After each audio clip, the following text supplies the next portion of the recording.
Before we begin the story, let us know where you're watching from by leaving a comment below. If you enjoy this video, don't forget to like and subscribe. Have a wonderful day. Enjoy the story, everyone. Ethan was driving down the dirt road that led to the Martinez family's farm. At 35, he had built a business empire in Chicago that few could match. His tech company, Pinnacle Solutions, was worth billions, but no amount of money could fill the emptiness he had felt in his heart for years. That was until he met Isabella 6 months ago. He had gone to the small town to buy land and expand his business. That's when he saw her for the first time, selling homemade pies at the local market. Isabella Martinez, with her warm smile and eyes that lit up when she talked about her dream of becoming a chef, was studying culinary arts, working hard, and paying for college with determination. Ethan smiled as he remembered pretending to be just a visitor interested in buying a pie. They talked for hours that day. He came back the next day and the next, until he finally asked her out to dinner. "Do you really think she loves you for who you are?" The voice of his lawyer and best friend, Diego, echoed in his mind. "Or for what you have?" That question had haunted him for weeks. His ex-fiancée, Sophia, had broken his heart years earlier when he found out she was only with him for his money. Since then, Ethan had built walls around his heart, unable to trust any woman. But Isabella seemed different, simple, honest, hard-working. She lived on the farm with her widowed father, Javier, and her 2 older sisters, Emma and Lily, a close-knit family with strong values. But was it all just a facade? Ethan parked far from the farm, changed his expensive suit for simple clothes he kept in the trunk, and walked the rest of the way. His mind was made up. It was risky, maybe even cruel, but he had to know the truth. When he arrived, he saw Isabella watering the garden. His heart sped up. She looked beautiful without even trying, her hair pulled back in a messy ponytail, her hands covered in soil. "Ethan," Isabella dropped the watering can and ran to hug him. "I didn't expect you today." What a wonderful surprise. He hugged her tightly, breathing in the scent of her hair. Was he about to lose all of this? "Izzy, we need to talk," he said, his voice shaky. Her smile vanished immediately. "What's wrong? Are you okay?" Ethan took a deep breath, feeling like the worst man in the world for what he was about to do. "I lost everything, Izzy." "What do you mean?" "My company. A business partner, he stole money, forged my signature on some documents. By the time I found out, it was too late." Ethan let a few tears fall, surprised by how convincing he sounded. "I'm ruined. Everything I built, it's all gone." Isabella stared at him for a moment, wide-eyed. Ethan braced himself for the shock, the disappointment, the distance. But what came next took him completely by surprise. "Oh, Ethan," she hugged him tightly. "That's awful, but it's going to be okay, I promise." She held his face in her hands. "We'll get through this together." "Together?" The word came out as a whisper of disbelief. "Of course. Do you think I would leave you at a time like this?" She smiled, tears in her eyes. "Come on, let's go inside. I'll call Dad and my sisters. You'll stay here with us while you recover." "Stay here?" "But Izzy, I can't pay for anything. I can't contribute." "Who said anything about paying?" She took his hand and led him toward the simple but cozy house. "You're family now, Ethan, and family takes care of each other." Ethan felt a lump in his throat as he stepped inside the house. Isabella called her father and sisters, quickly explaining the situation. What happened next shocked him even more. Javier, a man of few words and rough hands from a life of hard work, placed a firm hand on his shoulder. "My home is your home, son. No one goes without here." Emma, the eldest, was already preparing the guest room. "I'll put on fresh sheets. After a hot shower and a good meal, you'll feel better." Lily, the middle sister, started making tea. "What matters is your health and your family, Ethan. Money comes and goes." Ethan sat at the kitchen table, watching this humble family spring into action to help him, a man they'd only known for 6 months. They didn't ask for details about how much he had lost. They didn't question if he'd been careless. They just offered help without conditions. "Don't worry," Isabella whispered, sitting beside him and holding his hand. "You once told me you started from nothing and built your business. You can do it again. And this time, You won't be alone." Ethan felt a tightness in his chest. His plan to test Isabella was revealing something he hadn't expected, not just about her, but about himself. In all his years of wealth and power, he had never experienced anything like this. Real love with no conditions or expectations. As the family moved around him, getting ready to support him in his time of need, Ethan realized that maybe he was the one being tested after all. The next morning, Ethan woke up to the sound of roosters crowing. For a moment, he felt disoriented in the simple room, where he had slept clean sheets with a hint of lavender, a window that opened to the countryside, and a wooden chair with his clothes folded neatly. He smiled, recognizing Isabella's touch. "You're awake." Her sweet voice came with a soft knock on the door. "Yes, come in." Isabella walked in, carrying a tray with coffee, homemade bread, and jam. She wore a floral apron over a simple dress, and her face showed the look of someone who hadn't slept much but was trying not to let it show. "I brought your breakfast. I thought you might need some more rest, but Dad's been out in the field since sunrise." Ethan sat up in bed. "You didn't have to go through the trouble, Izzy." "It's no trouble." She placed the tray on the nightstand. "How are you feeling today?"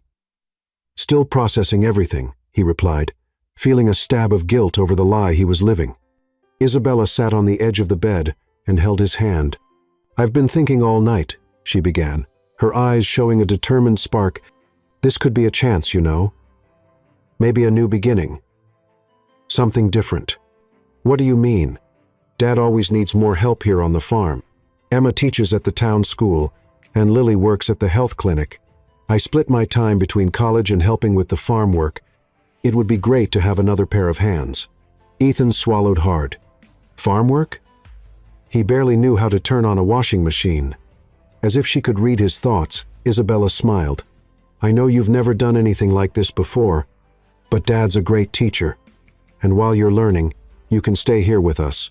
No pressure." The idea of working on a farm was terrifying to Ethan, but saying no would be strange for someone supposedly out of options.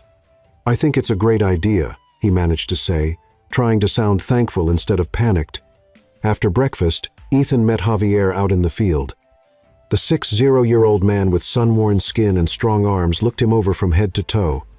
"Isabella told me you're going to help us," he said, straight to the point. "Ever worked the land before?" "Actually, no, sir." Javier nodded, not looking surprised. "We all start without knowing. Come on, I'll show you the basics." The next few hours were a humbling experience for Ethan. Hands used to signing contracts were now holding shovels and hoes. His Italian shoes had been replaced with rubber boots borrowed from Javier. The sun beat down on his skin, which rarely saw daylight outside of luxury resorts. By lunchtime, his muscles were screaming. He walked back to the house, staggering next to Javier, who didn't seem tired at all. Lily, the middle sister who worked as a nurse assistant, smiled as he walked in. "The first time is always the hardest," she said, handing him a damp towel to wipe his face. "Take a quick shower while I finish lunch." In the shower, Ethan looked at the blisters already forming on his hands. As the CEO of a billion-dollar company, he faced challenges every day, but nothing like the physical labor of that morning. A new kind of respect was growing in him for Javier and his family. During lunch, Emma, the oldest sister who taught at the local school, brought out some men's clothes. "They belong to my ex-husband," she explained, without embarrassment. "I think they'll fit you better than ruining your own working out in the field." "Thank you," Ethan replied. "Genuinely grateful. You're all doing so much for me." "It's the least we can do," Emma said with a gentle smile. "Isabella has never brought anyone here before. If she chose you, it's because you're someone special." 2 weeks went by quickly. Ethan got used to life on the farm, waking up at sunrise and falling into bed exhausted every night. His once soft hands now proudly showed calluses. To his own surprise, he was starting to enjoy the simple life. One Sunday afternoon, while everyone was resting after lunch, Isabella asked him to go for a walk. "I want to show you a special place," she said, taking his hand. They walked to a small lake at the back of the property. The sunset reflected on the calm water, creating a breathtaking scene. "I come here when I need to think," she explained, sitting on the grass. "It's my favorite place in the world." Ethan sat beside her, feeling a peace he had never known in his luxury penthouses in Chicago.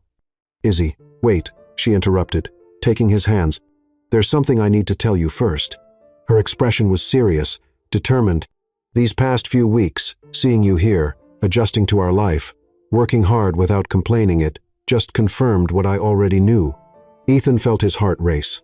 Had she figured out his secret? "Ethan, I loved you when you had money and success, and I love you now without any of that." She took a deep breath. "Actually, I think I love you even more now, seeing who you really are when everything else is stripped away." Ethan felt the words catch in his throat. Guilt was eating him alive. "What I'm trying to say is," Isabella continued, her cheeks turning red, "I know it might sound crazy, but will you marry me?" Ethan was in shock. Out of all the possibilities, he never expected that. "You're asking me to marry you?" "I am," she smiled, a bit nervous. "I know it's not traditional, and I don't have a ring to give you, but I don't want to wait. It doesn't matter if you're rich or poor, Ethan. I want to spend the rest of my life with you." In that moment, Ethan almost confessed everything. He nearly told her about his cruel test, about the fortune he still had, about the luxurious life he could give her. But looking into Isabella's honest eyes, he knew he had to see the test through to the end. "Yes," he said, tears in his eyes. "Yes, I want to marry you." A week later, they got married in the town's small church. The ceremony was simple, with just a few people, only Isabella's family and a few close neighbors. Isabella wore her mother's wedding dress, carefully altered by Emma and Lily in the days before. Ethan wore a suit borrowed from the priest, since the only one he owned was too expensive to sell, according to the story he had told. During the vows, when he promised to love and honor Isabella in wealth and in poverty, the weight of those words hit him harder than ever before. At the small reception that followed, held in the backyard of the farm, decorated with string lights and wildflowers, Javier walked up to Ethan with 2 glasses of homemade wine. "My Isabella has always been special," he said, handing 1 glass to Ethan. "Stubborn, determined, with a heart bigger than the world." "Yes, she's amazing," Ethan agreed, watching his new wife dance with her sisters. "Take good care of her," Javier went on, his eyes intense. "Whatever the future holds for you two, remember that honesty is the foundation of any marriage." Ethan felt like Javier could see right through him, like he knew the truth. He simply nodded, unable to find any words. That night, as Isabella slept in his arms in the small room they now shared, Ethan made a decision. He would continue with his plan, but take it in a new direction. He would convince Isabella to move to Chicago, where he would slowly tell her the truth. She deserved more than that simple life. She deserved everything he could offer, and more. A month after the wedding, Ethan started planting the idea of moving to Chicago. They were lying in bed after a long day of work on the farm when he brought it up. "Izzy, have you ever thought about what it would be like to live in a big city?" She turned to him, curious. "Why do you ask?" "I've been thinking, you're in your last year of culinary school. In Chicago, there are so many more opportunities for talented chefs like you." Isabella became thoughtful, playing with a loose thread on the blanket. "I don't know, Ethan. My family's here. Dad depends on our help with the farm." "I understand," he said, holding her. "It's just an idea, but think about it. We could start fresh. I'd look for a job, you'd finish school, and maybe even open your own place one day." In the days that followed, Ethan kept mentioning Chicago casually. He talked about the parks, the restaurants, the opportunities. Little by little, he noticed Isabella starting to warm up to the idea. One night, during a family dinner, she surprised everyone. "We're thinking about moving to Chicago," Isabella announced, holding Ethan's hand. Silence fell over the table. Javier froze with his fork in midair, staring at his daughter. "That's a big decision," he finally said. "Are you sure?" "Yes, Dad. I want to finish school, and Ethan thinks we could start a new life there." Emma, always the practical one, was the first to speak up. "Do you have enough savings to get started?" "Big cities are expensive." Ethan felt his stomach drop. In his story, he was a man with nothing. "I have some contacts in Chicago," he said quickly. old connections from work who might help me find a job. It won't be anything fancy, but it'll be enough to get us going. And I plan to sell cakes and pies while I finish school," Isabella added with the same passion Ethan had always admired in her, "just like I do here at the market.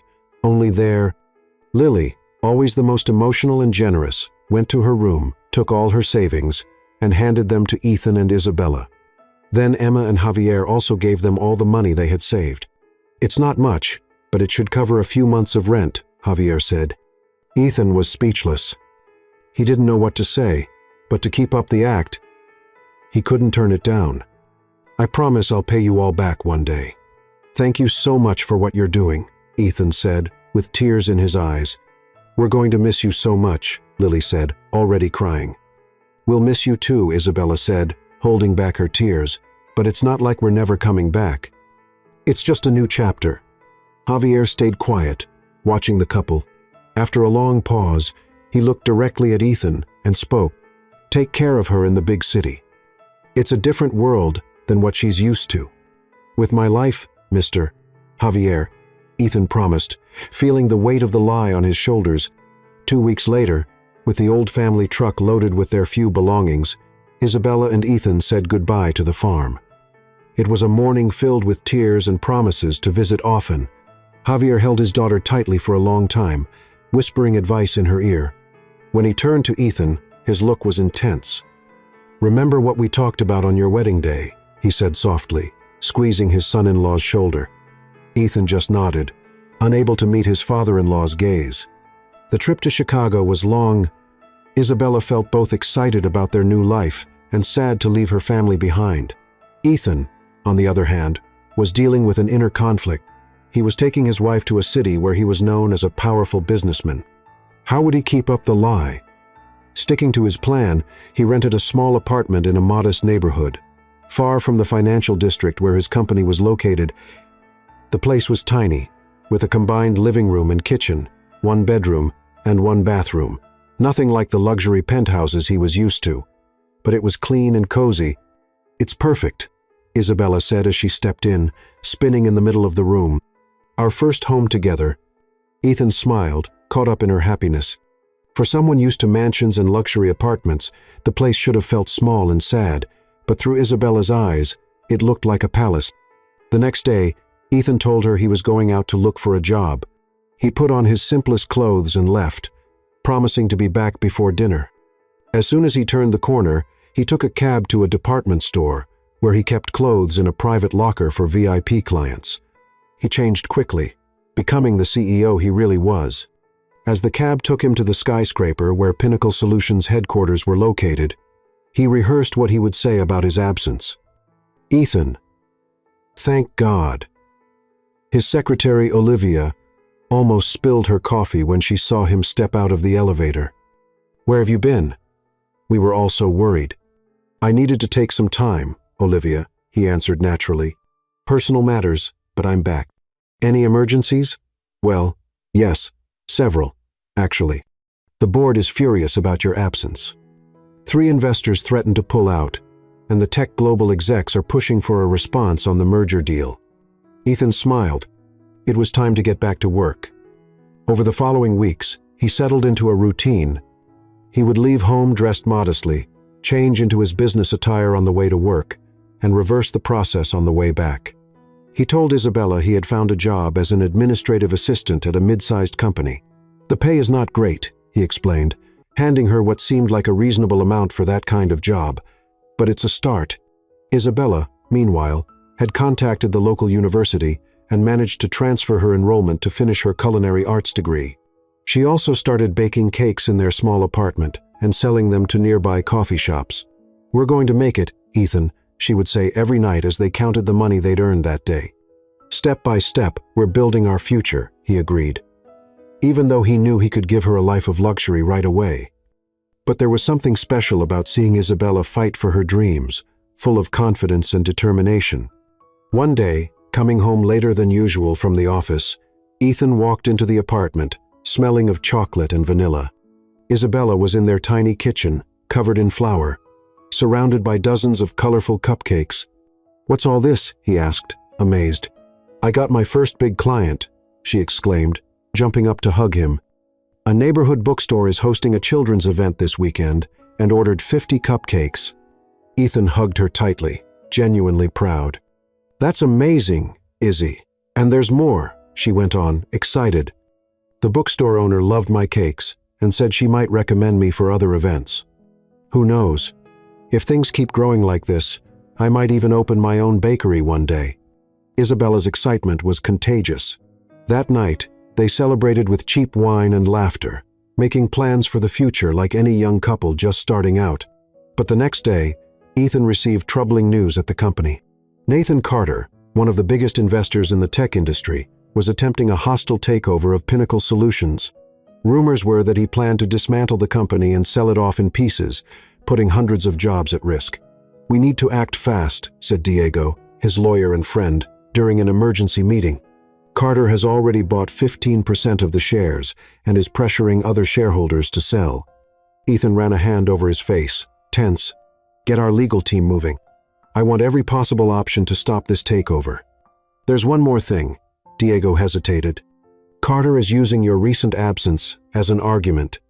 He's saying you've lost control of the company and that the investors would be better off with him in charge." The news hit Ethan like a punch. His little game of pretending to be poor was now threatening not just his relationship with Isabella, but the company he had built from the ground up and the jobs of thousands of people. "That's not going to happen," he said firmly. "Pinnacle is my life. I'm not going to let anyone tear it apart." That night, he returned to the small apartment with a heavy mind. He found Isabella asleep on the couch, surrounded by recipes and notes for her cake business. The contrast between their two worlds had never felt so clear. The crisis at the company meant he needed to be more present than ever at Pinnacle, which made it harder and harder to keep up his act with Isabella.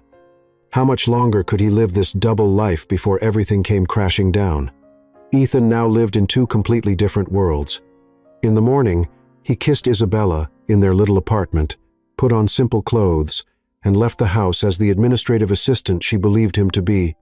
But once he turned the corner, he transformed back into the powerful CEO of Pinnacle Solutions. His routine was a carefully choreographed dance. He carried two phones, an inexpensive one for Isabella to call him, and a top-of-the-line one for business matters. He arrived home at the same time every day, always with made-up stories about coworkers who didn't exist and a pretend boss who was demanding but fair. "How was your day?" Isabella asked every evening as they cooked dinner together in the small kitchen. "The usual," he would say with a shrug, "lots of emails, a few meetings." "And yours?" Isabella's eyes always lit up when she talked about her culinary school and her growing cake business. In just 2 months in the city, she had already built up regular clients, mostly local cafes and small events. "Professor Lopez said my cherry and almond cake was the best in the class today," she told him one night, bouncing with excitement. "He said I have blessed hands for baking." Ethan smiled, genuinely proud. There was something special about seeing Isabella find her own success, unaware of the wealth he could have offered her. Meanwhile, at Pinnacle Solutions, the fight against the hostile takeover was draining his energy. Nathan Carter was relentless, using more aggressive tactics by the day to gain control. He convinced 3 more shareholders to sell. Diego reported in a tense meeting, "He's only 7% away from majority control." Ethan slammed the table in frustration. "Call a press conference for tomorrow. I'm going to announce our new product line ahead of schedule. That should push up our stock value and make the takeover harder." The secretary took notes quickly. "Will 10 o'clock a.m. work?" "Perfect," Ethan confirmed, going over his mental calendar. Isabella would be in class at that time, so there would be no risk. Living a double life was becoming more and more difficult. There were days when he almost slipped, nearly mentioned something about the company to Isabella, or almost called Diego in front of her. More and more, he felt the weight of the lie he had built. One afternoon, Isabella came home glowing. "I have an amazing idea," she exclaimed, tossing her backpack on the couch. "I'm working on a line of gourmet cakes for school creative combinations, like lavender with Sicilian lemon and spicy chocolate with cardamom." "That sounds delicious," Ethan said, genuinely interested. "My professor says I have a knack for creativity." She stepped closer, holding his hands. So, I thought, what if I started selling these special cakes to companies? You know, for corporate events, receptions, that sort of thing. Ethan felt his heart skip a beat. Companies? I don't know, Izzy.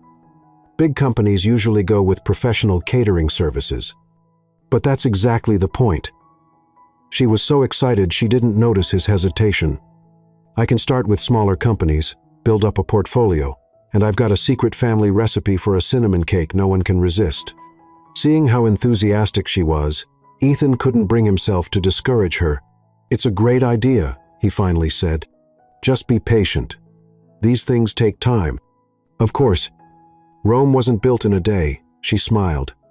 I'll start tomorrow, handing out samples at some of the office buildings nearby. Ethan swallowed hard, imagining Isabella showing up unannounced at his company with cake samples. The risk was growing by the day. The following week, while Ethan sat through yet another tense meeting about the hostile takeover attempt, Isabella faced her own challenges at the university. The University of Chicago campus was a far cry from the small-town college she had come from. Most of the culinary students came from wealthy families, wore designer clothes, and talked about internships at Michelin-starred restaurants around the world. Isabella, with her modest clothing and small-town demeanor, quickly became an easy target for a particular group of girls. "Look who's here, the farm princess," Chloe Harper remarked as Isabella walked into the kitchen lab. Chloe was the daughter of a well-known food critic. "Are we learning to make country pudding today?" Her friends, Mia and Lauren, laughed like it was the funniest thing they'd ever heard. Isabella took a deep breath and ignored them, just like she always did. She focused on preparing her dish of the day, a refined version of a traditional Brazilian dessert. "Don't let them get to you," whispered Sujin, a Korean classmate who had become her friend. "They're just spoiled girls who've never had to earn anything in life." Isabella gave her a grateful smile. "Don't worry. I grew up with 2 older sisters. I know how to handle teasing." But things got worse when the professor announced the groups for the final project. "Harper, Isabella Martinez, Mia Chen, and Lauren Johnson. You'll be doing the spring menu." Chloe's face twisted in dismay. "Professor, can I switch groups? I'm allergic to people who smell like cow manure." The room fell silent. The professor looked at Chloe sternly. "Miss Harper, that comment is completely inappropriate. You'll work with your assigned group or receive a 0 on the project." Chloe rolled her eyes but didn't argue further. After class, Isabella went to the bathroom to pull herself together. Chloe's words had hurt more than she wanted to admit. Looking in the mirror, she thought of her father, her sisters, and the farm she loved so much. "Never be ashamed of your roots," her father always said. "They're what make you strong." With renewed determination, Isabella decided to move forward with her plan to sell cakes to companies. That afternoon, she prepared several samples of her best cakes: cinnamon apple, chocolate orange, and coconut lime. The next day, she dressed in her best clothes, a navy blue skirt and a white blouse Emma had given her as a gift, and headed to the business district with her sample box. What Isabella didn't know was that on that same day, Ethan was holding a press conference in the lobby of his building, announcing a new technology he hoped would revolutionize the market and save his company from being taken over. Isabella started with the smaller buildings, where she got mixed responses. Some receptionists happily tried her cakes and asked for business cards. Others barely looked at her before turning her away. By late afternoon, tired but still hopeful, she reached a tall glass skyscraper. Pinnacle Solutions. The elegant letters at the entrance read, "Last try of the day," she murmured to herself, straightening her hair before stepping inside. In the luxurious lobby, she approached the front desk. "Good afternoon. My name is Isabella Martinez. I'm a culinary student, and I'm starting a small bakery service for corporate events. I brought some samples if you'd like to try them." The receptionist, a well-dressed woman in her 52nd, smiled politely. "How thoughtful of you. I love cake." She glanced around, as if checking that no one was watching. "May I try one?" "Of course." Isabella opened the box, revealing the neatly decorated mini samples. While the receptionist tasted the cinnamon cake and let out little sounds of delight, Isabella stood there in awe, taking in the impressive lobby and its elegant design. That's when her eyes caught something, or rather, someone familiar crossing the lobby toward the private elevators. It was Ethan. Her Ethan, but not the Ethan she knew. The one who wore simple clothes and always looked tired from his job as an assistant. This Ethan wore a perfectly tailored suit, walked with the confidence of someone who owned the place, and was chatting with two men in equally expensive suits. "Mr. Coleman," one of the men called out, "Great presentation today. The press is loving the announcement." "Thanks, Robert." Ethan, her husband, replied with a confident smile. "Tell the marketing department to ramp up the campaign. I want everyone talking about this technology by the end of the week. Isabella Froze." The sample box slipped from her hands and hit the floor with a dull thud. The cakes scattered across the polished marble floor. The receptionist looked over, alarmed. "Are you all right, dear?" But Isabella couldn't speak. She couldn't move. Her eyes stayed locked on Ethan, her husband, the man she thought was a low-paid administrative assistant, barely able to afford their tiny apartment, being treated like the owner of one of the largest tech companies in the country. Before Ethan could see her, Isabella snapped out of it just enough to crouch down, gather the scattered cakes, and mumble an apology to the confused receptionist. With shaky legs and a heart pounding in her chest, she stumbled out of the building. Pieces started to come together in her mind: the long hours at work, the phone calls he always took in private, the way he spoke about business when he thought she wasn't paying attention. Her husband, the man who had promised to love and respect her, had been living a lie, and she, the small-town girl who believed she had found true love, was just part of that lie. With tears blurring her vision, Isabella took the bus back to their apartment, her dreams of selling cakes to companies forgotten for the moment under the weight of betrayal. The ride home felt like the longest of her life. Sitting on the bus with the squished cake box on her lap, she tried to process what she had just seen. Ethan, her husband, wasn't a struggling assistant trying to rebuild his life. He was, apparently, the owner of one of Chicago's biggest tech firms. When she reached the small apartment, Isabella stood at the door for a few minutes, too overwhelmed to go in.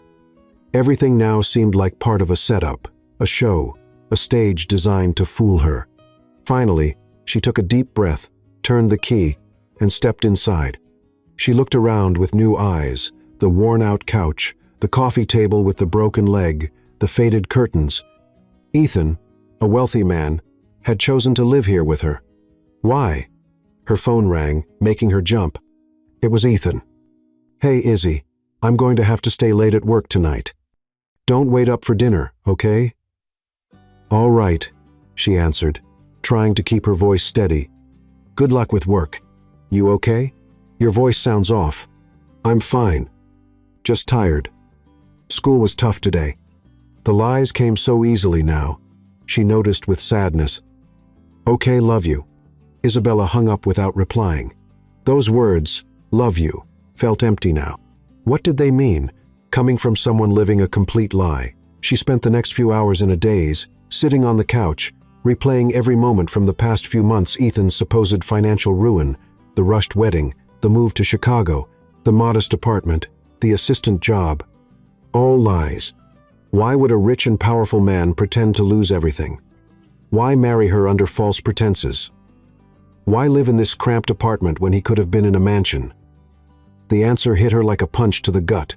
He was testing her, trying to see if she loved him for who he was or for his money. And she, a hopeless romantic, had fallen right into the trap. Tears of anger and humiliation streamed down her face as she heard the key in the door. It was almost midnight, and Ethan was finally home from work. "Izzy," he called out as he walked in, surprised to see her awake. "I thought you'd be asleep by now." She stayed silent, just looking at him. Ethan looked tired, his hair slightly messy, dark circles under his eyes, always acting. "What's wrong?" he asked, walking closer. "Have you been crying?" "Who are you, Ethan?" The question came out in a whisper. "What do you mean? Who are you really?" She stood up, staring at him. "Because clearly, you're not who you said you were." His face went pale. "I don't know what you're talking about, Izzy. I'm tired. Can we talk tomorrow? I went downtown today," she continued, ignoring his attempt to escape, "trying to sell my cakes to businesses. Remember that idea you thought might not work? Funny how I ended up at Pinnacle Solutions, huge glass skyscraper, and guess who I saw there? Izzy, I can explain. I saw you, Ethan, she shouted, all the anger she'd been holding back exploding at once, wearing an expensive suit, giving orders, people calling you boss. Ethan closed his eyes for a moment, as if absorbing the blow. The show's over, she went on, trembling with anger. I want the truth now. He walked slowly to the couch and sat down, running his hands over his face. You're right, he finally began. I didn't lose everything. In fact, I didn't lose anything. So it was all a lie from the very beginning. It's not all of it, he argued, looking at her with pleading eyes. My feelings for you are real, Izzy. They always have been. She laughed, a bitter sound. Your feelings? How can I believe anything you say now? I own Pinnacle Solutions, he continued, ignoring the question. It's worth billions. I have apartments, houses, luxury cars, the whole life I pretended to have lost. Why? Her question was simple but filled with pain. Why would you do this to me? Ethan stood and began pacing the room, clearly upset. You don't understand what it's like, Izzy, growing up with money, always surrounded by people who only want what you have, not who you are. I've dated plenty of women before, and they were all after my wealth, not me. He stopped and looked at her intently. Years ago, before I met you, I was engaged. Sophia, beautiful, smart, from a good family. His voice trembled slightly. I truly loved her and thought she felt the same. What happened? Isabella asked. Despite herself, a week before the wedding, I went to surprise her. I overheard her on the phone with her lover. The bitterness in his voice was clear. She was laughing, saying how easy it would be to marry me, take half my fortune in the divorce, and then run off with him. Isabella sat down again, stunned by the revelation. After that, I stopped trusting anyone. I built walls around me until I met you. A small, sad smile formed on his face. You were different from all the others, simple, genuine, hardworking. But the doubt was always there. So you decided to test me? Yes, he admitted, lowering his head. When we fell in love, I couldn't believe someone like you could truly love someone like me without caring about my money. I needed to be sure. And you got your answer, didn't you? She stood up, furious. When I gave up everything to be with you, when my family welcomed you, when I proposed, thinking we were just two ordinary people starting over. Tears were now streaming freely down Isabella's face. Yes. I got my answer, he whispered. Tears in his own eyes. And it was more than I ever dreamed of. You showed me a kind of love I didn't know existed, Izzy. And in return, you lied to me about everything. Not about loving you, he insisted, stepping closer to her. Never about that. Isabella stepped back, as if his touch would burn her. You don't know what love is, Ethan. Love is trust. It's honesty. It's respect. She wiped her tears with the back of her hand. What you did wasn't love. It was manipulation. Please, Izzy, he begged, trying to take her hands. I can fix this. We can start over for real now. No more lies. I'll show you my real life. We can live wherever you want. Have everything. Is that what you think I want? She cut him off, incredulous. Your money, your mansions, your luxury cars. No, you still don't get it. She shook her head, disappointed. I'm leaving, Ethan. No, please, he looked desperate now. Give me a chance to fix this. I love you, Isabella. Love without trust means nothing. She walked into the bedroom, pulled a suitcase from under the bed, and began stuffing her clothes inside. I hope one day you understand what really matters in life. But it'll be without me. Ethan followed her, begging, explaining, crying. But Isabella had made up her mind. In less than an hour, her things were packed, and she called a cab. Where are you going? Ethan asked, defeated, as she waited on the sidewalk. Home. My real home. Her voice was calm now, the storm inside replaced by quiet resignation. Don't come after me, Ethan. It's over. When the taxi arrived, Isabella got in without looking back. As the car pulled away, she allowed herself one last moment of weakness. She looked through the rear window and saw Ethan standing on the sidewalk, the lonely figure of a man who had everything, yet had just lost what truly mattered. The return to the farm was a journey filled with pain and reflection for Isabella. During the long hours of travel, she went back and forth between silent tears and a deep anger that burned inside her. How could she have been so naive? How did she miss the signs? Even more painful was admitting that, despite everything, she still loved Ethan, the man she had met at the farm, who had worked side by side with her father, who had proposed to her with tears in his eyes. That man still lived in her heart, even if he was just a character played by a skilled actor. When she finally arrived at the farm, it was almost evening. The sight of the simple house where she grew up, with smoke coming out of the chimney and chickens pecking around the yard, brought a lump to her throat. This was her place, her truth. Javier was in the barn when he heard the taxi approaching.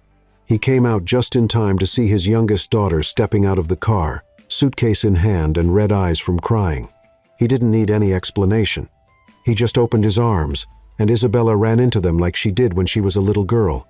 "Daddy," she sobbed, holding on to him like a lifeline. "Shh, it's all right, my daughter," he whispered, gently stroking her hair. "You're home now." Emma and Lily were alerted by the commotion and soon joined the embrace. For a long moment, the family stayed like that, united, giving Isabella the comfort that only true family love can offer. Later, sitting at the kitchen table with steaming cups of tea, Isabella told them everything, the truth about Ethan's identity, the lie he had built, the cruel test he had put her through. As she spoke, she watched her family's expressions shift from surprise to anger and finally to sadness. Emma was so angry, she couldn't find the right words. How could he do that? Play with your feelings, with our whole family. It's sick. Lily agreed, holding her younger sister's hand. A man with serious trust issues. Javier stayed silent longer than the others, his wrinkled face more serious than ever. When he finally spoke, his voice was heavy with disappointment. "I sensed something was off about him from the beginning," he admitted. "The way he looked at our simple things, like he was studying some exotic species, but I thought it was just the shock of losing everything." He slowly shook his head. "I never imagined such an elaborate lie, so cruel." "It's not your fault, Dad," Isabella said, squeezing his rough hand. "He fooled all of us. So, now what?" Emma, always the practical one, asked, "What are you going to do?" Isabella sighed, looking out the window at the farm she loved so much. "Start over. Here, where I've always belonged." She tried to smile, though her eyes still looked sad. "I'll try to transfer back to the local college, keep baking, one day at a time." Lily and Emma nodded, showing their support. Javier, however, still looked concerned. "And the marriage? Legally, you're still married." "I'll take care of the divorce," Isabella answered firmly. "I don't want anything from him. I just want to forget Ethan Coleman ever existed." That night, lying in her old bed, Isabella cried until there were no tears left, not just for the love she had lost, but for the innocence she would never get back. Ethan had taken more than her heart. He had taken her ability to trust. In the days that followed, Isabella tried to fall back into the rhythm of life on the farm. She woke up early, helped her father with chores, and baked cakes to sell at the local market. On the outside, she seemed to be handling things well, but inside, she felt empty. A week after she returned, she started feeling strangely unwell, morning nausea, dizziness, extreme fatigue. At first, she blamed the emotional stress, but when the nausea didn't stop, Lily, with her nursing background, suggested a pregnancy test. "That's impossible," Isabella protested, though a chill ran down her spine. "We were being careful. No method is 100% foolproof," Lily gently reminded her, "and you were trying to build a life together, maybe without realizing it."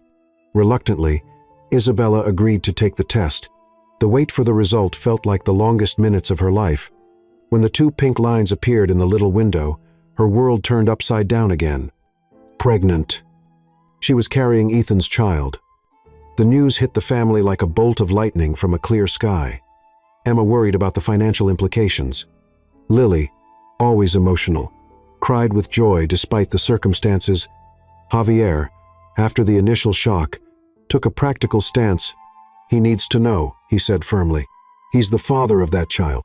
"No," Isabella said with conviction. "Ethan lied about everything. Dad, everything. I don't want my child growing up around someone like that. But my mind is made up," she cut in with a determination that surprised them all. "I'm going to raise this baby on my own. We have a family here. That's all we need." Javier didn't argue further, respecting his daughter's choice, though his face showed he didn't fully agree. 2 weeks later, during a routine checkup, Isabella received another surprise that left her breathless. "Congratulations, Mrs. Martinez," the doctor said with a smile, pointing to the ultrasound screen. "You're having twins. Twins. 2 babies." It would have been wonderful news under different circumstances if she were married to a man who truly loved her. If she weren't starting from scratch. If her life weren't in total disarray.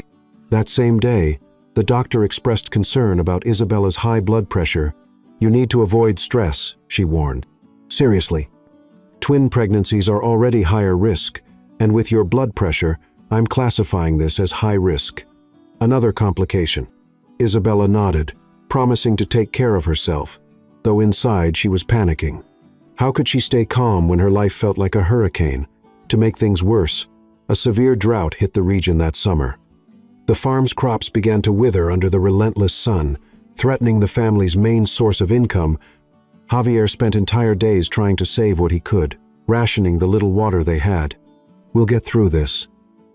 Emma tried to stay optimistic during dinner, though the deep circles under her eyes revealed her worries. "We always do." Isabella looked at her family, her aging father, working beyond his limits, her sisters exhausted from juggling jobs and helping on the farm, and felt a heavy weight in her chest. Now they had 2 more mouths to feed, and the financial situation was getting worse. On a particularly hot evening, while helping her father check the improvised irrigation system, Isabella felt a strong wave of dizziness and had to lean on his shoulder to keep from falling. "You need to rest," Javier said firmly. "Think about the babies." "I'm fine, Dad, just a little lightheaded from the heat." The look Javier gave her was full of concern and something more, a quiet understanding that things couldn't go on like this. "Sweetheart," he began carefully, "I know you don't want to hear this, but Ethan has a right to know about the babies. And financially, no." She cut him off sharply. "I'm not going to use my children as an excuse to ask him for money." "It's not asking," Javier said gently. "It's their right. We'll manage," she insisted. "We always have." But that night, alone in her room, Isabella allowed herself to face the truth. Things were critical. The farm barely produced enough to support the family, let alone raise 2 more children. Her savings were minimal. Medical expenses were already piling up. Would it be wrong to accept financial help from Ethan for the babies? Was her pride worth more than her children's well-being? The answer was clear, but still painful to admit. The next morning, reluctantly, she picked up the phone to call Ethan. Her finger hovered over the dial button, but she couldn't bring herself to press it. "Not yet," she whispered to herself, setting the phone down. "I need to try a little longer on my own." What Isabella didn't know was that, hundreds of miles away in Chicago, Ethan had already begun searching for her, determined to fix the damage he had caused, no matter the cost. Ethan spent the first few days after Isabella left in a state of denial and self-pity. He stayed in the small apartment, refusing to return to his luxurious penthouse, as if staying there could somehow keep Isabella close. He ignored calls from Diego and his team at Pinnacle, drowning himself in alcohol and regret. On the 4th day, after a particularly rough night, Isabella's alarm, which she had forgotten to take, went off at 5 o'clock a.m. That familiar sound, once the beginning of another day with the woman he loved, now echoed through the empty apartment like a ghostly reminder. Ethan sat up in bed, staring at the little clock as if it held all the answers in the world. Isabella's morning routine came back to him, how she always woke before him, made fresh coffee, hummed softly while setting the table. Small moments of real happiness he had thrown away because of his fear. "What have I done?" he murmured to the empty room. At that moment, something shifted inside him.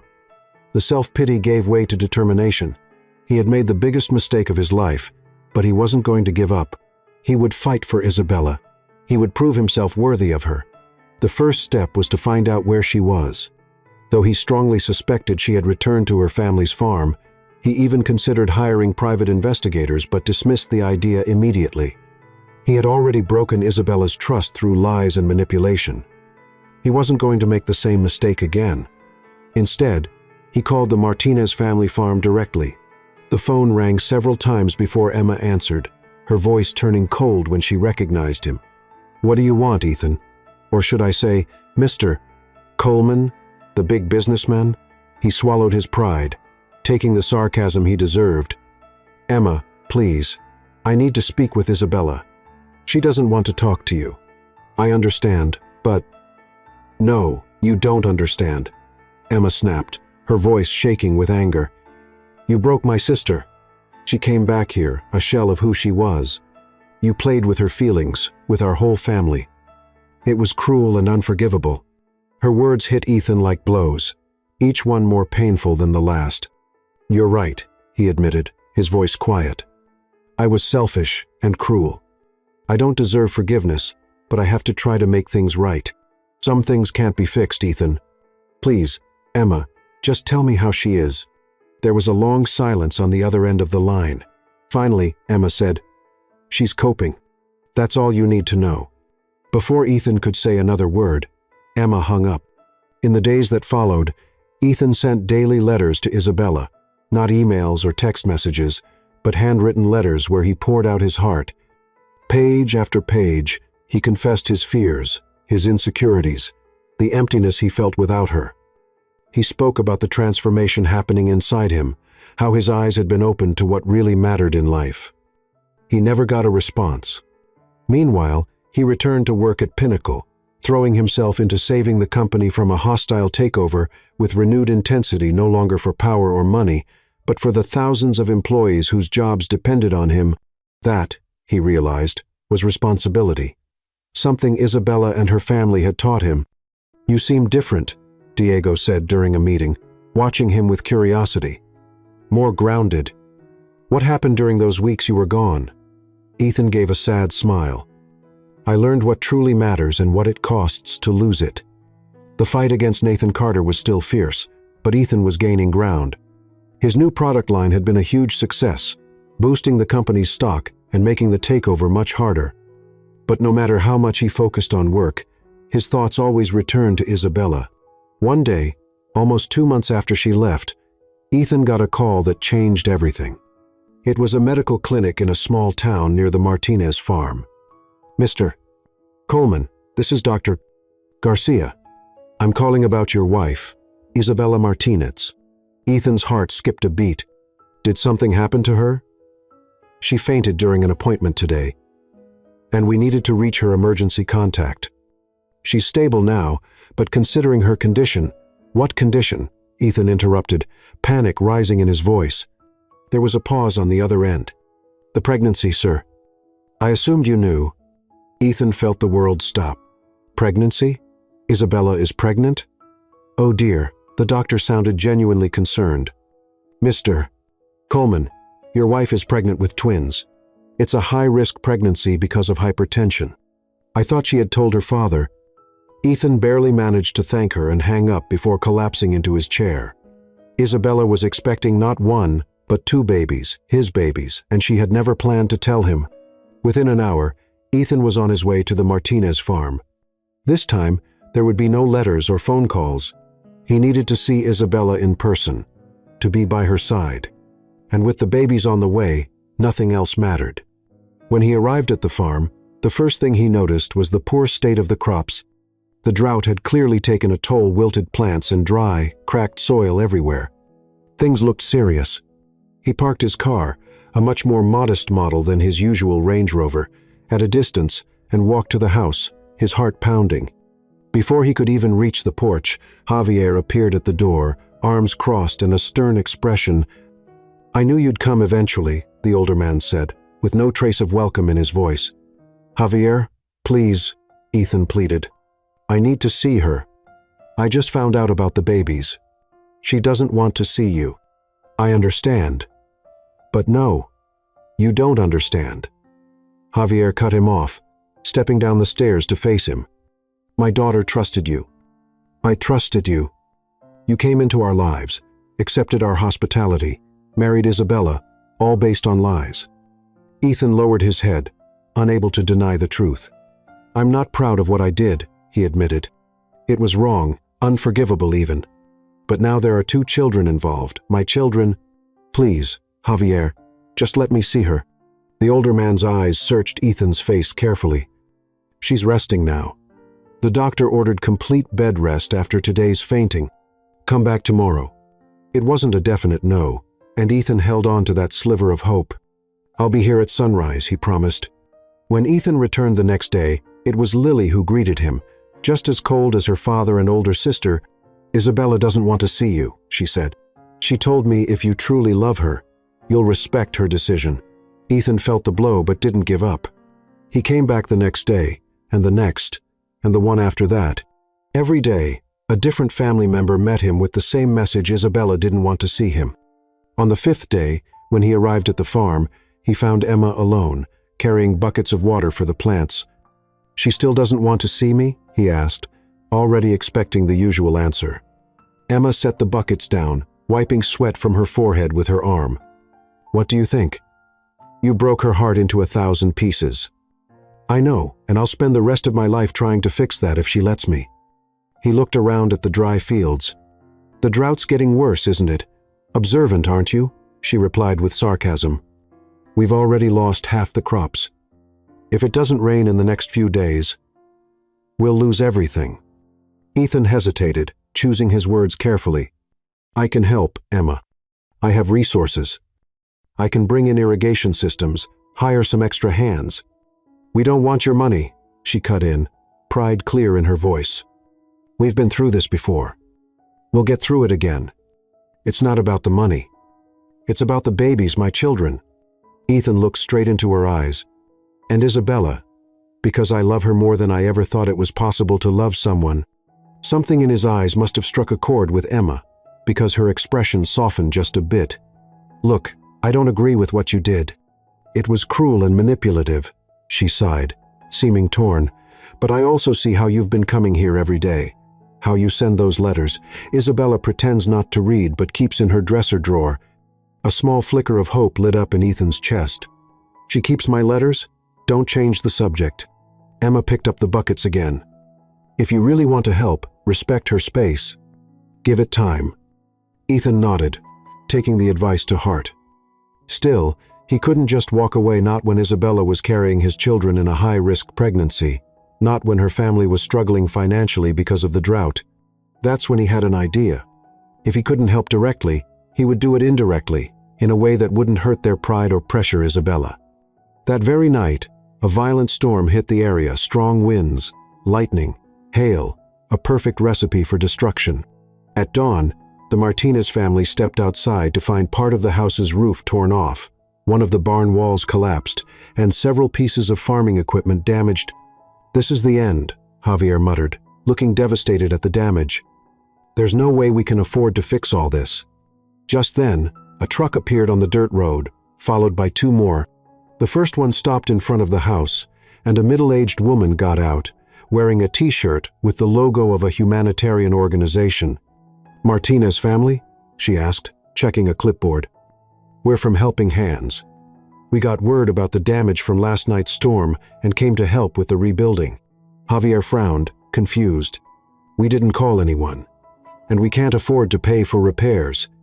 The woman smiled kindly. "No need to worry, sir. We're a non-profit. All materials and labor are donations from local businesses that care about small farmers affected by natural disasters." As she spoke, the other trucks began unloading wood, roofing materials, tools, and even a small generator.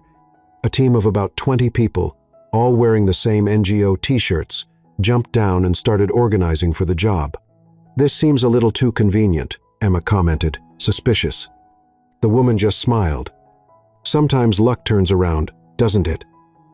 Now, if you can show us the main damage, we'll know where to start." The family, though hesitant at first, wasn't really in a position to turn down help. Slowly, they set aside their doubts and began working with the NGO crew. repairing the damage, and even making improvements they never would have been able to do on their own. What the Martinez family didn't know was that Helping Hands had been created exactly 48 hours earlier, fully funded by Ethan Coleman, with the sole purpose of helping that one farm without revealing his involvement. As the rebuilding went on, Isabella remained on strict bed rest, following the doctor's orders. Through the window, she watched the activity in the yard, her heart torn between gratitude for the unexpected help and suspicion that something more was going on. That same afternoon, she received a call from the clinic. Her test results showed her blood pressure was still dangerously high, and the doctor recommended immediate hospitalization for constant monitoring. "I can't go to the hospital," Isabella protested over the phone. "My family needs me here, and we can't afford a long hospital stay." "Mrs.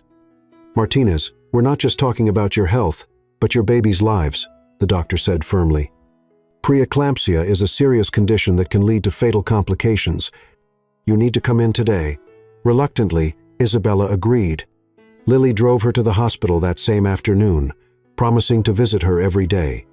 What Isabella didn't know was that, upon arrival, she'd find a private suite waiting for her, with the best high-risk pregnancy specialists already assigned to her case, all of it quietly arranged by Ethan. On the third day of her hospital stay, when her condition finally began to stabilize, Isabella woke up in the middle of the night with the strange feeling that someone was in the room. She slowly opened her eyes and saw a figure sitting in the armchair next to her bed, holding her hand. It was Ethan. He hadn't noticed she was awake. His head was lowered, eyes closed, as if he were praying. Silent tears ran down his face as he gently caressed her hand. "Please be okay," he whispered, his voice breaking. "You and our babies. It's okay if you never forgive me. I just want you to be all right. I love you so much, Izzy, so much it hurts." Isabella quickly closed her eyes again, pretending to still be asleep. Her heart raced, torn between the anger from his betrayal and the deep emotion of seeing the man she still loved so vulnerable, so truly remorseful. Later, when the nurse came in to check her vitals, she casually asked if anyone had visited during the night. "Oh yes, your husband," the nurse replied casually.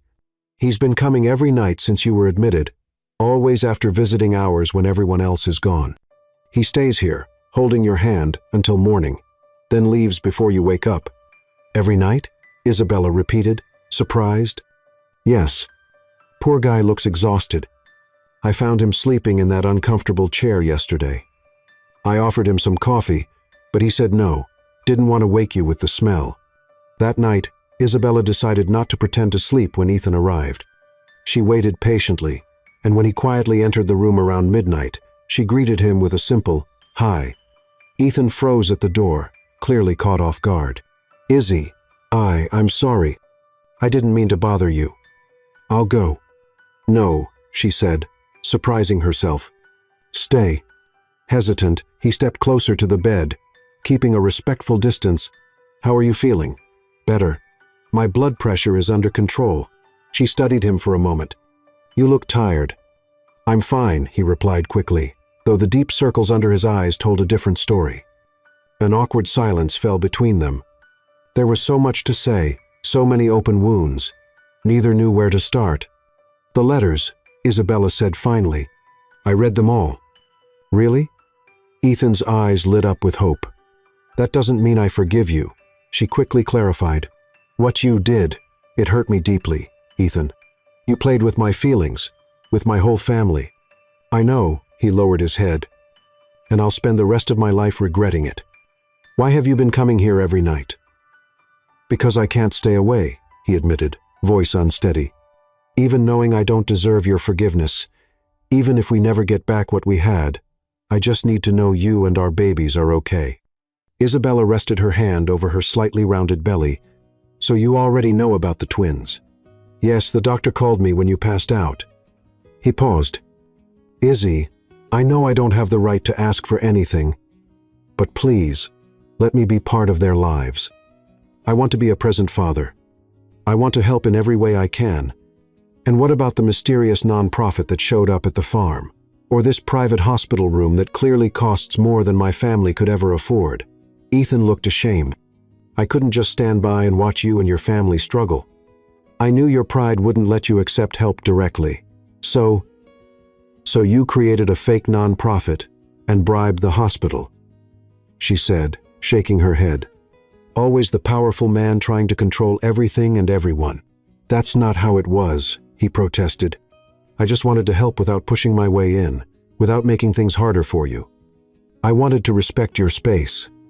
Isabella sighed, conflict clear on her face.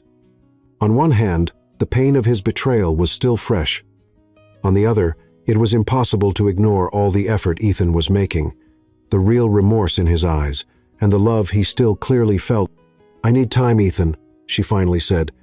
"Time to think, to heal, to decide what I want for me and for our children."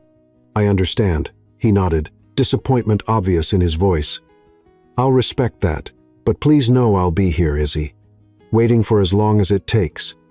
He stood to leave but stopped at the door, turning back one last time. "And please, don't turn down the help at the farm or here at the hospital. It's not for me. It's for the babies, for our children." With those words, he left, leaving Isabella alone with her swirling thoughts and a heart that, despite itself, was slowly beginning to open to the possibility of forgiveness. What she didn't know was that, as she was leaving the hospital that night, Ethan ran into Javier in the lobby. That unexpected meeting led to a conversation that would change the course of their lives forever. Ethan hadn't expected to find Javier at the hospital so late at night, much less have a meaningful conversation with him. But there they were, sitting in a quiet corner of the empty cafeteria, untouched cups of coffee in front of them. "Have you been sleeping here?" Javier asked, noticing Ethan's wrinkled clothes and unshaven face. "In the waiting room," Ethan replied. "I want to be nearby in case something happens."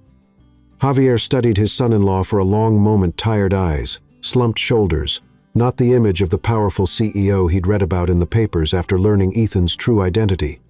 What he saw was a broken man, genuinely worried. "3 nights sleeping in hospital chairs," Javier said, shaking his head slowly. "Why don't you go to a hotel? I know you can afford the best one in town." Ethan rubbed his tired face. "I can't stay away, and I don't deserve comfort when Isabella is suffering because of me." Javier took a sip of his coffee, thoughtful. "You know, when I found out what you did, I wanted to strangle you with my own hands." "I would have let you," Ethan replied with a small, sad smile. "What you did was unforgivable," Javier continued, his tone firm. "Lying, manipulating, playing with my daughter's feelings." "I know," Ethan said, bowing his head, accepting the well-earned scolding. But Javier paused, his hardened expression softening just a little. "Seeing you here, night after night, sending that fake NGO to help with the farm without looking for recognition, paying for Isabella's best medical care without her knowing. I'm starting to think maybe there's more to you than I thought."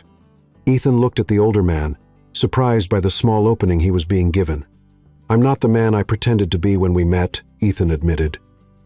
"But I'm also not the same man who planned that cruel scheme. Isabella and your family changed me, Javier. They showed me values I never learned growing up in the business world." Javier nodded slowly, as if processing his words. "What do you want now, Ethan? Really?" "I want a second chance," he answered without hesitation. "I want to show Isabella I can be the man she deserves. I want to be the father of our children, a good father. And I want to be part of your family, if you'll let me." "Words are easy," Javier said, though not as harshly as before. "Then let me prove it with actions." Ethan leaned forward, sincere. "I have a proposal, not for Isabella, but for you." Javier raised his eyebrows, curious. "What proposal?" "Let me live and work on the farm for a month, not as the rich son-in-law, not as the CEO, but as a regular worker. No privileges, no money, just my hands, and a willingness to learn. If, after that, you still think I haven't changed, that I don't deserve a second chance with your daughter, I'll walk away forever." Javier looked genuinely surprised by the offer. "You'd leave your company for a month to work on a farm? I can manage the most urgent matters remotely, a few hours a week. The rest of the time, I'll just be another pair of hands helping out after the storm." The older man considered the proposal for a few minutes, eyes locked on Ethan, gauging his sincerity. "And Isabella? Would she agree to this?" "I don't know," Ethan admitted.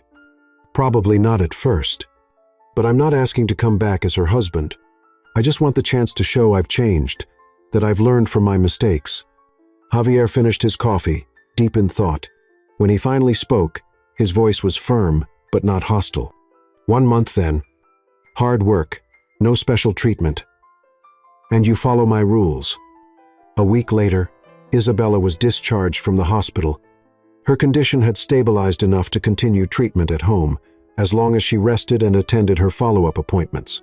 Lily came to pick her up, chatting excitedly about all the improvements on the farm. Thanks to the mysterious NGO, they fixed the roof, rebuilt part of the barn, even installed a more efficient irrigation system, Lily explained, helping Isabella into the car, and they brought drought-resistant seeds so we can replant what we lost. Isabella simply nodded, fully aware of where all that generosity had come from.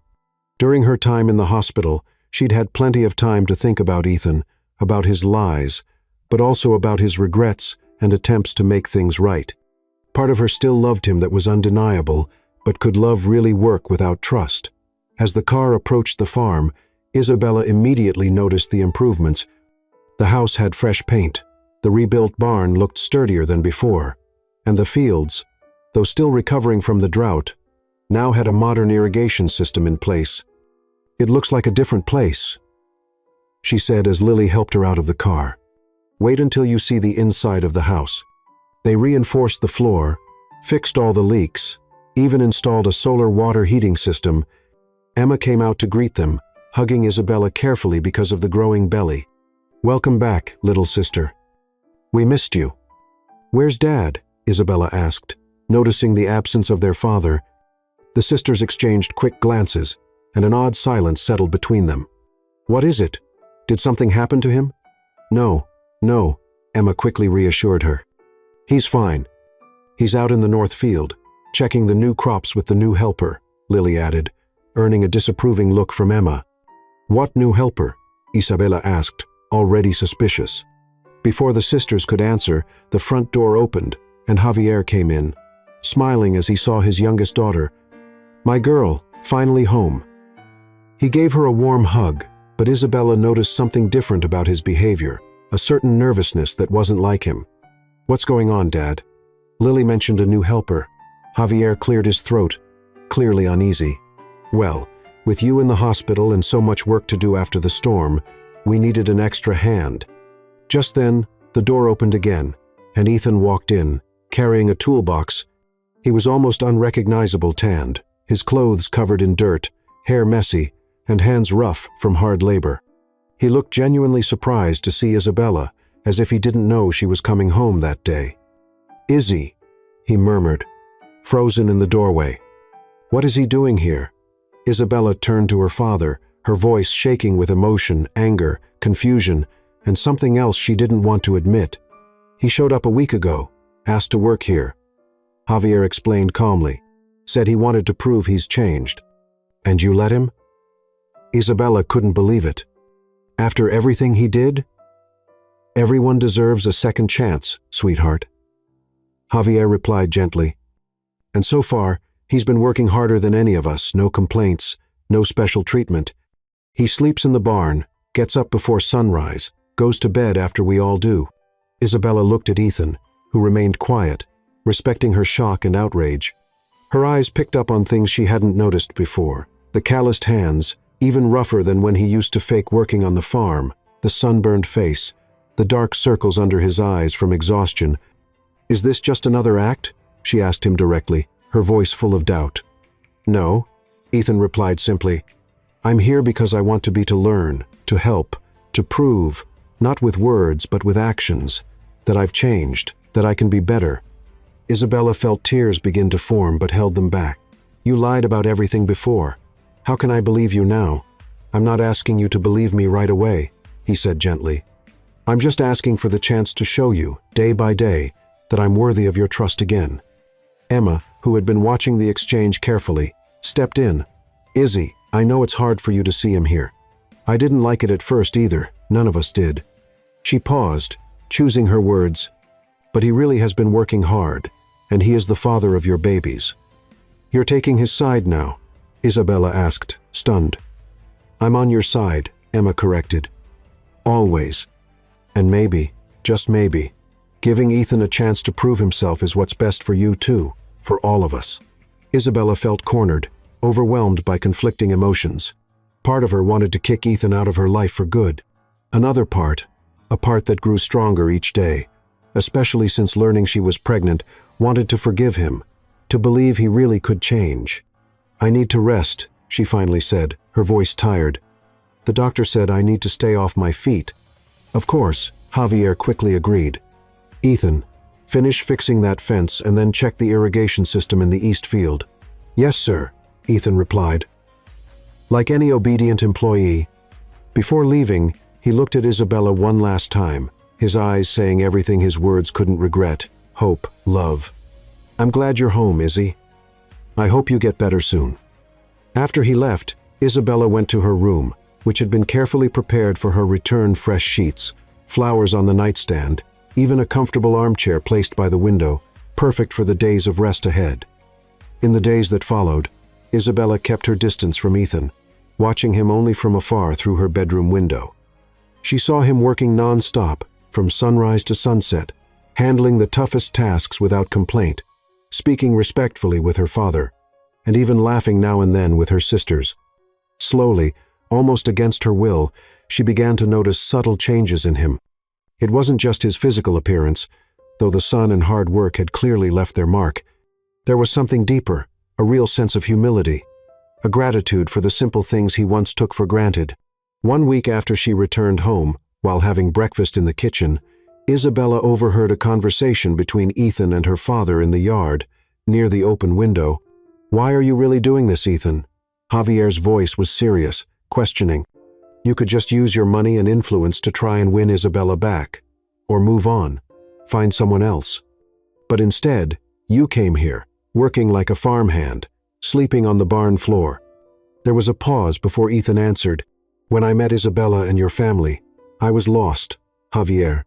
I had money, power, success in business, but I was empty inside, empty and cynical.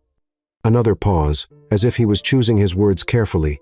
The time I spent here, during my deception, was the happiest I've ever been, not because of luxuries, obviously, but because, for the first time, I felt like I belonged somewhere, to someone. Your family showed me what unconditional love is, what honest work and integrity mean. When Isabella left me, I realized I'd thrown away the only truly valuable thing I ever had, and I saw that all my money meant nothing if I couldn't be the kind of man who deserves a woman like her. His sincerity was clear, even from a distance. Isabella felt silent tears run down her face as she continued to listen. I'm here because I want to earn the right to be part of this family again, Ethan went on. Not because of what I can offer financially or through connections, but because of the man I believe I can become, the man you all helped me see in myself. That night, Isabella couldn't sleep. Ethan's words echoed in her mind, along with memories of the happy moments they had shared, both during the deception and in the early days back in Chicago.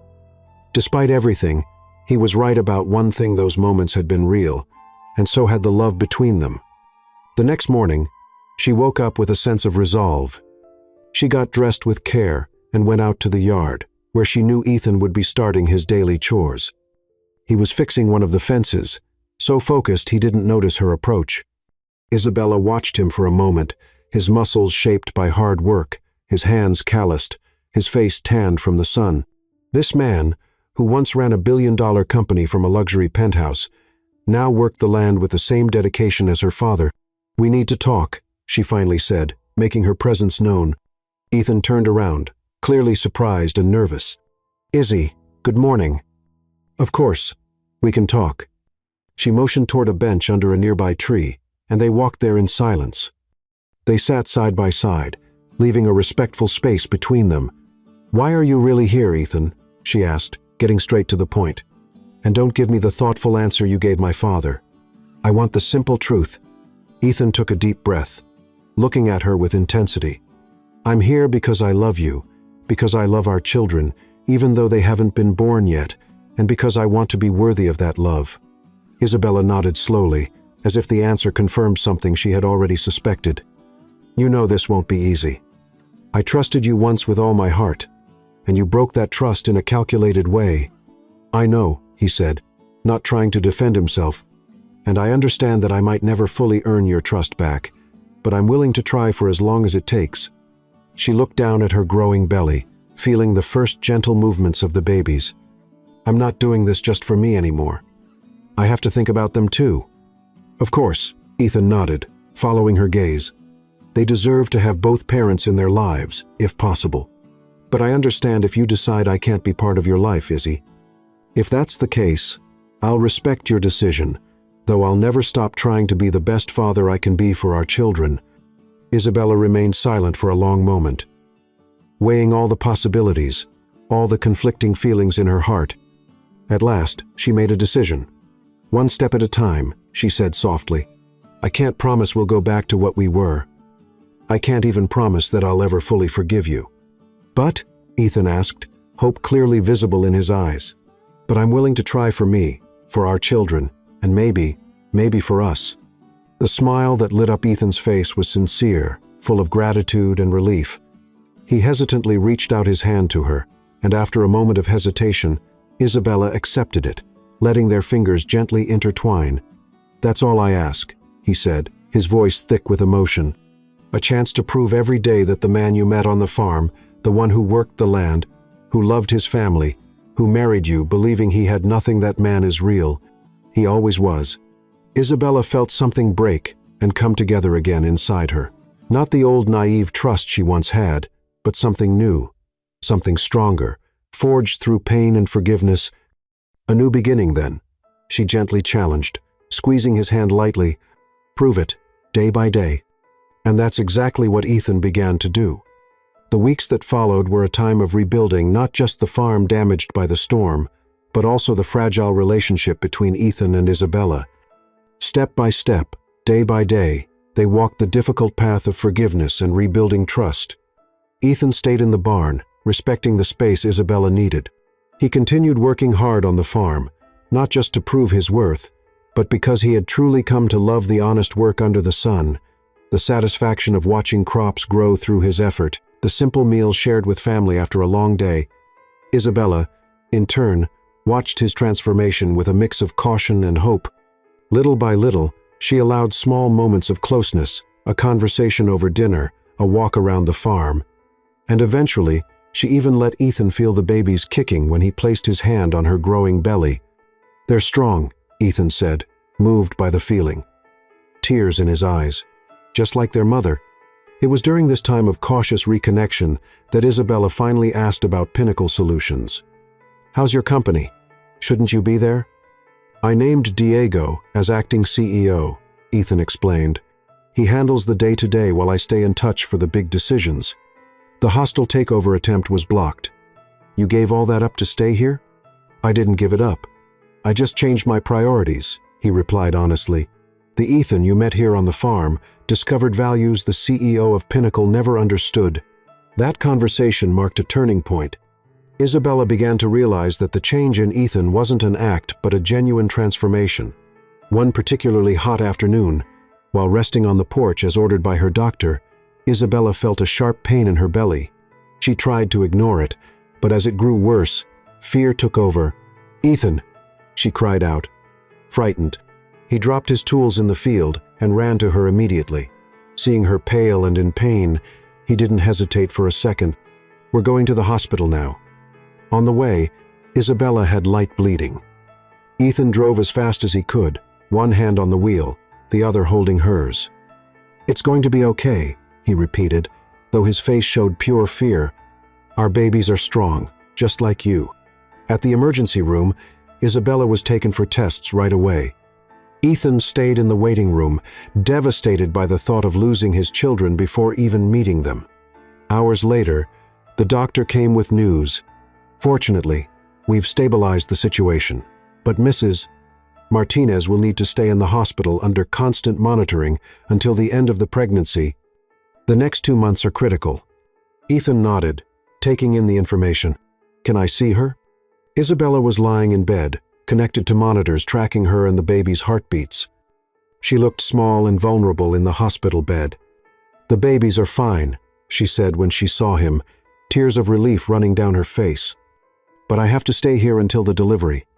Ethan sat beside her, holding her hand. "I'll be with you every second." "You can't. You have the farm, the company.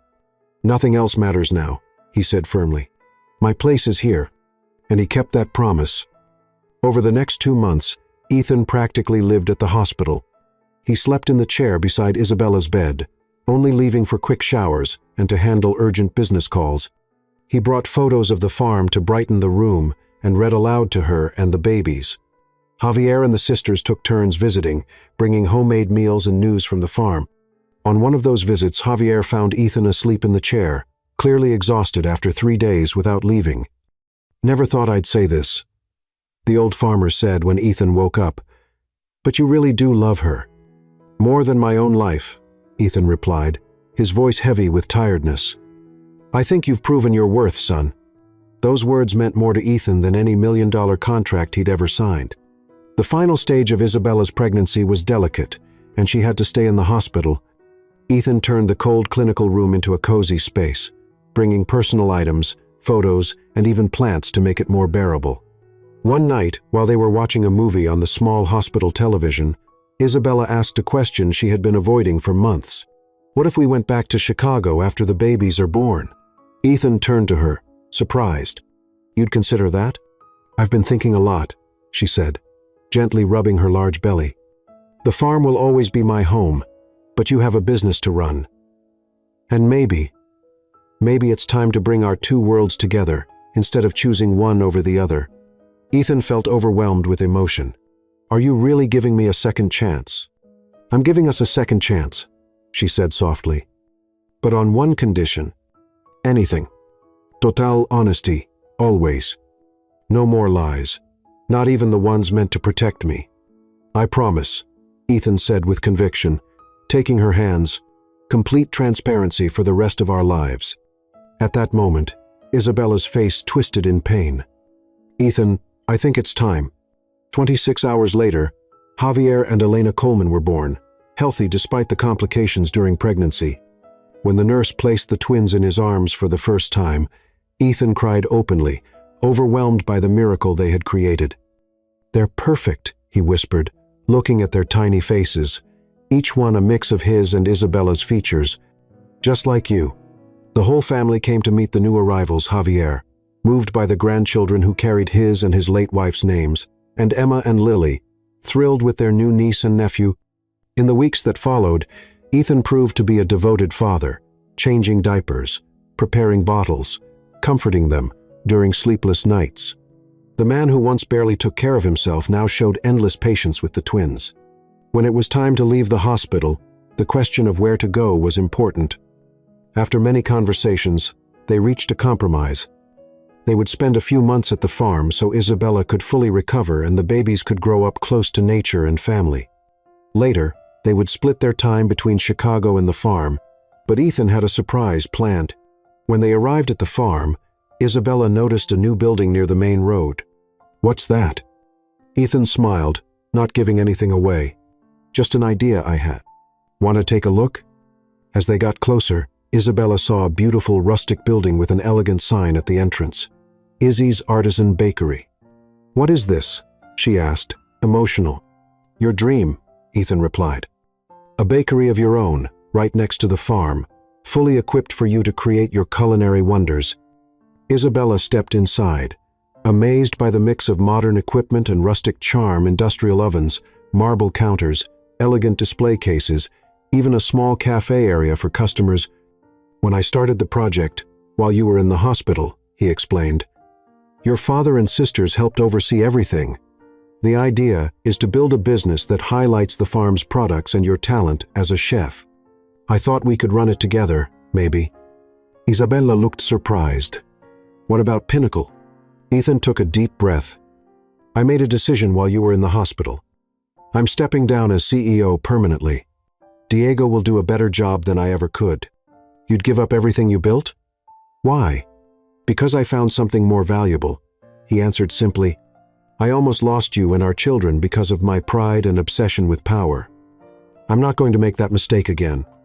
In that moment, Isabella knew this was the real Ethan, not the arrogant billionaire, not the remorseful pretender, but a man who had finally understood the true meaning of success and happiness. "Welcome to our new life," she said with a smile, pulling him into a kiss that sealed not just their reconciliation, but a brand new beginning. 1 year later, Izzy's Sweets had become a regional sensation. People drove for hours just to try Isabella's famous cakes, now improved with techniques she had learned in the culinary school she had finally finished. Ethan had discovered a surprising talent for small business, using his corporate experience in a more personal, thoughtful way.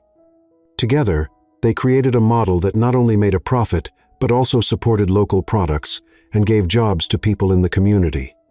The twins, now 1 year old, were growing up strong and healthy, surrounded by a loving, extended family. They split their time between the simple, cozy home they had built near the farm and occasional visits to Chicago, where Ethan still kept an eye on Pinnacle from afar. Under Diego's leadership, the company had become even more ethical and sustainable. On a sunny Sunday morning, friends and family gathered at the bakery, decorated with flowers and ribbons. It was the day of Ethan and Isabella's vow renewal, a celebration not of the rushed wedding built on lies, but of the true love they had built through hard times. Javier walked Isabella down the aisle. Set up between the tables, she wore a simple yet elegant dress, holding a bouquet of wildflowers. Ethan stood at the front, holding the twins in his arms, his face glowing with happiness. When the time came for the vows, Ethan handed the babies to Emma and Lily and took Isabella's hands. "A year ago, I was a lost man, looking in all the wrong places for what I thought was happiness," he began. "I tried to test you, but in the end, I was the one who was tested. I promise that every day we live together will be based on complete honesty. I will never hide who I truly am again, the man you helped me discover." Isabella smiled through tears. "A year ago, I thought I had lost everything when I found out about your lie. But today, I know that was just the beginning of our real story. I promise to keep believing in the best of you, just like you now believe in the best of yourself." After exchanging rings, Isabella made one last announcement that no one expected. "And to complete our happiness, it looks like Javier and Elena are going to have a little brother or sister soon." The news was met with cheers and emotional hugs. With tears in his eyes, Ethan held Isabella and the twins close, feeling finally complete.